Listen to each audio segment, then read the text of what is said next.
এই পাথরটা দিয়ে এই ভয়ঙ্কর প্রাণীকে ঢিল দিব। যদি প্রাণীটা বাদশার নাম দিয়ে আমি ঢিল দিব, বাদশা যদি সঠিক খোদা হয় প্রাণীটা মারা যাবে, ঢিল মারছে, কিন্তু প্রাণীটা মরে না, বাদশাকে খোদা নেই, মরছে না।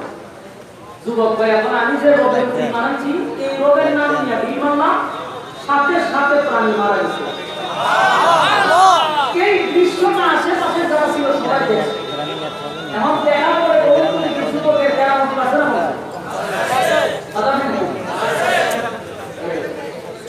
আমরা দেশে যদি কেউ ফুল দিয়া ঢিল মারাইতে পারে তাহলে এর থেকে বড় ঢিল আর কেউ আসেনি।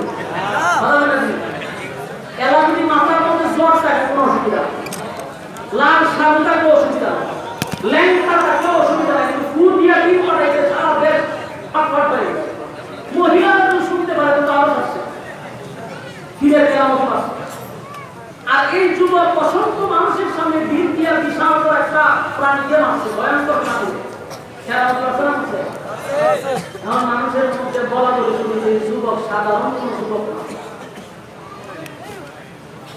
গোটা দেশ গ্রামে গঞ্জে শহরে বন্দরে যুবকের নাম ছড়ায় পড়ল। এত